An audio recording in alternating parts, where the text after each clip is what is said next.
Bismillahirrahmanirrahim. Alhamdulillahi Rabbil Alamin.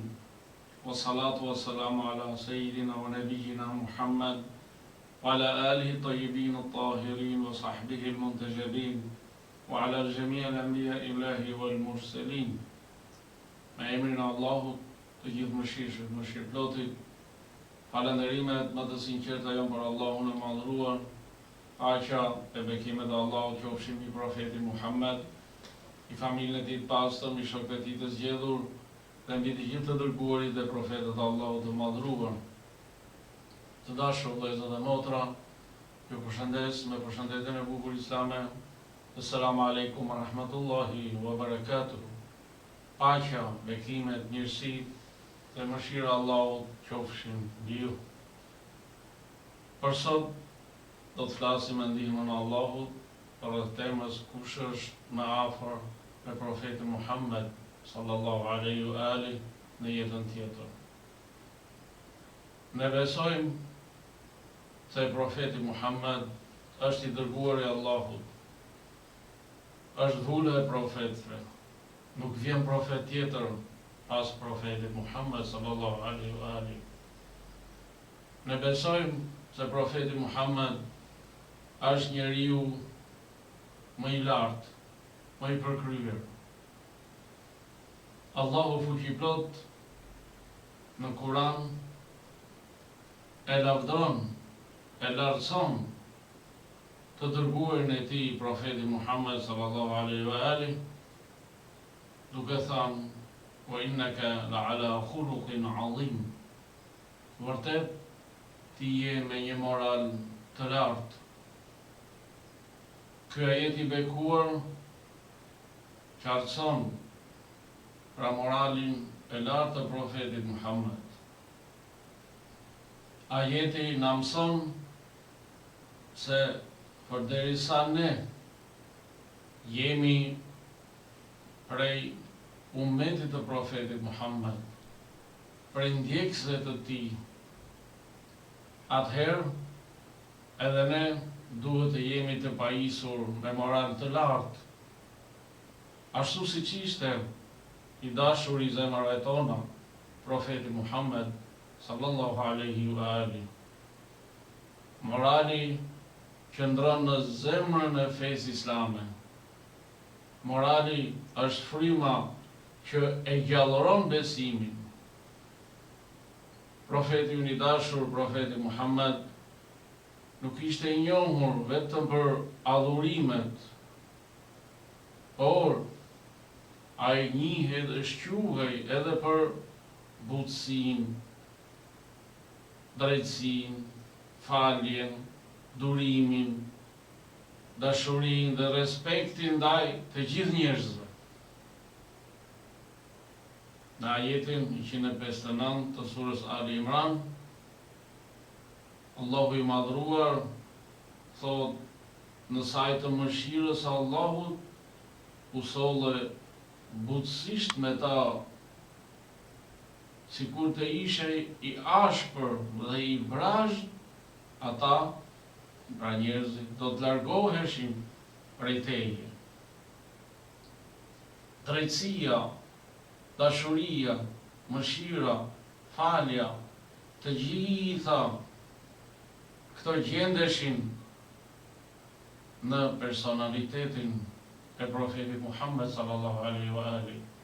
Dhe të gjitha këto janë degë të moralit të mirë. Pra ajeti 159 i surës Ali Imran na thot se profeti Muhammed sallallahu alaihi wa ali ishte i butë me njerëzit dhe jo i vrazh, jo i ashpër, dhe fal butësisë së tij, njerëzit u futën grupe në fenë islame. Po ne vallë, a jemi të butë ashtu siç ishte profeti Muhammed, apo jemi të vrazhë dhe të ashpër? Fatkeqësisht po të shohim pra gjendjen e ummetit të profetit Muhammed sallallahu alaihi wa ali sot, shikojmë se vrasësia, ashpërsia është e përhapur në mesin e pjesëtarëve të këtij ummeti. Islami, feja islame pra, i urdhëron ndjekësit e tij të pajisen me morale të larta dhe morale të mira dhe të largohen nga morale të këqija, qoftë me fjalë, qoftë me vepra, madje edhe me mendimin, të mos i mendojnë as edhe një herë morale të këqija, sepse i mallkuari pra shejtani fillon dhe përshpërit në momenti pra që do të mendojmë për ato moralet e virtytet e këqija. Profeti ynë i dashur, profeti Muhammed sallallahu alaihi wa ali, ka thënë vërtet unë jam dërguar që të përsos moralet e larta, moralet fisnike. A veprojmë në këtë mënyrë të përhapi moralet fisnike? A nuk themi ne që e kemi shembullin më të lartë, profetin ton, profetin Muhammed sallallahu alaihi wa ali, siç thot Kurani, në surën Ahzab, laqad kana lakum fi rasulillahi uswatun hasana. Vërtet tek i dërguari i Allahut keni shembullin më të mirë, më të përkryer, më të lartë në çdo gjë. Ai shembulli më i lartë po është edhe në moral. Fal, a e kemi marrë, apo e kemi shembull në profetin ton, apo thjesht e kemi profetin vetëm në mendje dhe e shqiptojmë me gjuhë, ndërsa në sjellje, në morale, jemi larg këtij. Morali i mirë do të jetë pesha më e rëndë në peshorën e punëve në ditën e llogaridhënies. Dhe për këtë, profeti ynë i dashur, profeti Muhammed sallallahu alaihi wa ali, ka thënë, asgjë nuk peshon më rënd në peshorën e ditës së ringjalljes se sa morali i mirë. Morali i keq është dëshmi e braktisjes dhe mohimit të së mirës. Kush ka moral të keq, nuk i afrohet Allahut, përkundërzi, largohet prej tij. Po ashtu edhe njerëzit largohen prej tij dhe urrejnë atë që ka moral të keq. Ai është larg nga profeti Muhammed sallallahu alaihi wa ali në ditën e llogaridhënies. Profeti Muhammed ka thënë, njeriu më i urryer për Allahun është ai që është i ashpër dhe kundërshtar i fortë në debat. Pra i ashpër, i vrasht, pa ka moral jo të mirë, qoftë edhe në komunikim, në debat, në diskutim.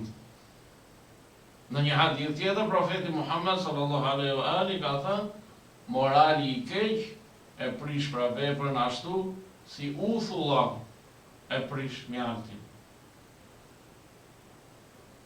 Kushdo që është i sprovuar me ndonjë moral të keq, le të luftoj veten e tij për të stolisur me moral të mirë dhe të heqë dorë nga moralet të këqija.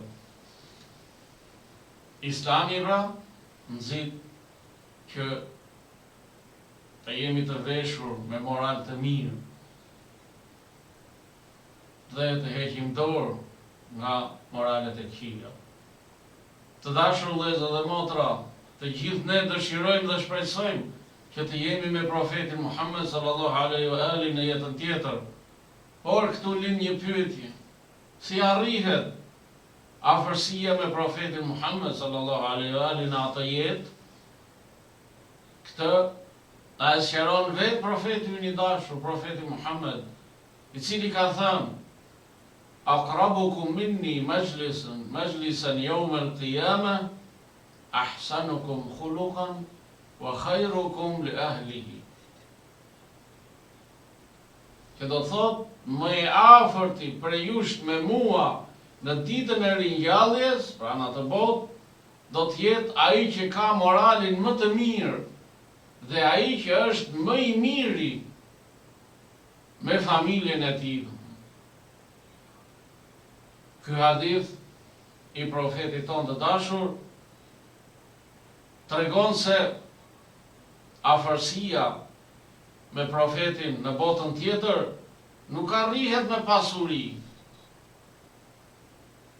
as me pozit, as thjesht me pretendime se e dua dhe e ndjek sunetin e profetit Muhammed, por afërsia me profetin Muhammed sallallahu alaihi wa alihi në atë jetë arrihet me moral të mirë, me sjellje të mira dhe me dashuri për familjen dhe për njerëzit në përgjithësi. Pasuria më e madhe e njeriut është morali i mirë. Morali i mirë është zbukurim për të pasurit, pasuri për të varfërit dhe stoli për njerëzit e lumtur e fisnik. Ai që ka moral të mirë, ati i shtohen begati dhe furnizimet, kurse ai që ka moral të keq, largimi prej tij është i ëmbël. Dhe njerëzit gëzohen kur largohen prej tij. Ai që ka moral të mirë rehaton të tjerët dhe gjen qetësi në veten e tij. Dhe zemrat e shpirtrat tërhiqen drejt tij. Ashtu siç ndodhi pra në kohën e profetit Muhammed sallallahu alaihi wa alihi, i cili me moralin e tij arriti të tërheq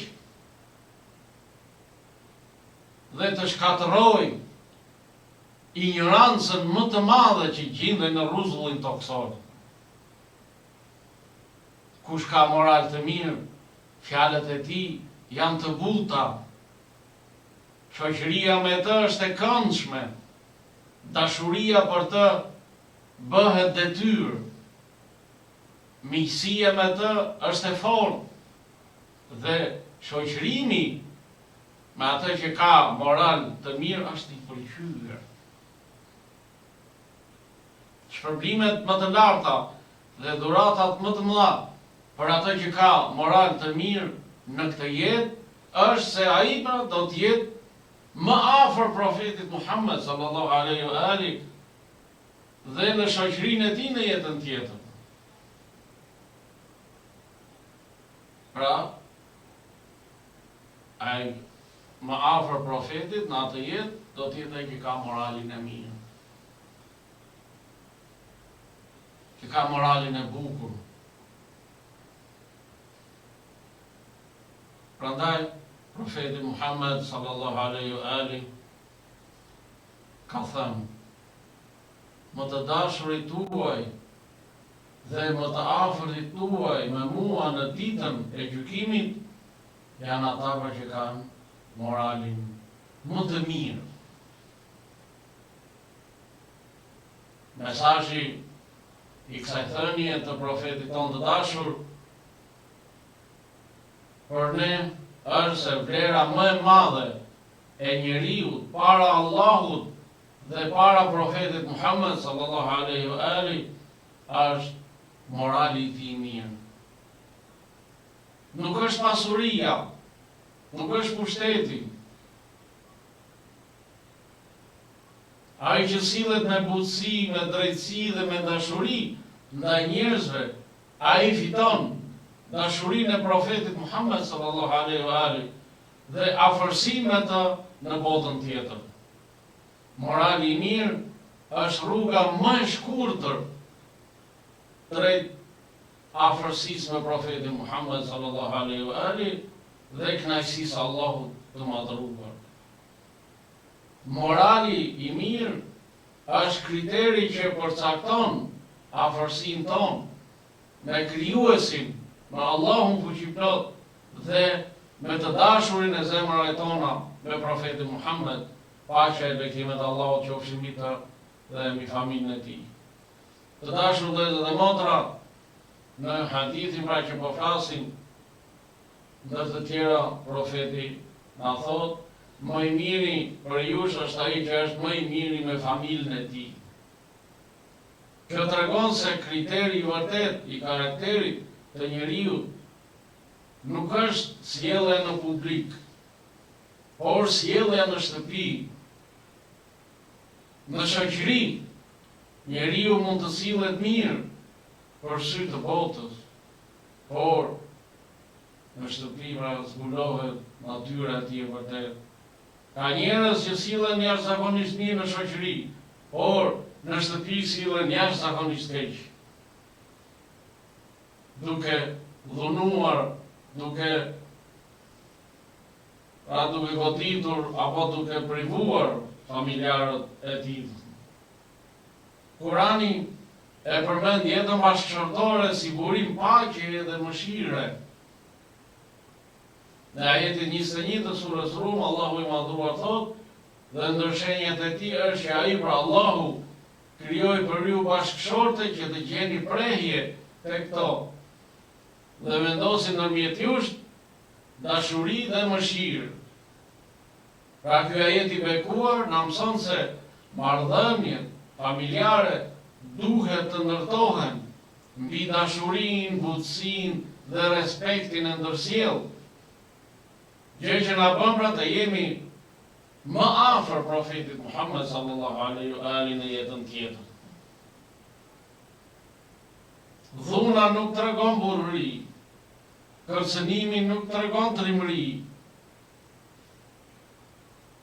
Më i forti është ai që fal tjetrin.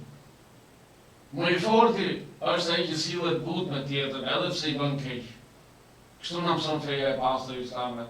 Kështu na mëson profeti Muhammed sallallahu alaihi wa alihi. Kështu na mëson ahli bejti i profetit Muhammed paqja qoftë mbi ta, të cilët edhe pse u persekutuan, u burgosën, u helmuan e të tjerë u përndoqën, ata ishin të butë me të gjithë. Kur nuk u gjunjëzuan, por vazhduan që të mbajnë flamurin e profetit Muhammed sallallahu alaihi wa alihi. Dhe kur nuk i pengoi ashpërsia ndaj tyre që të mos përhapin mesazhin e pastër të profetit Muhammed sallallahu alaihi wa alihi. Në një hadith tjetër, profeti i dashur, profeti Muhammed sallallahu alaihi wa alihi, na qartësohet se kush është më i afërti tek ai në jetën tjetër. Profeti ka thënë, më i afërti prej jush me mua nesër, në ditën e ringjalljes,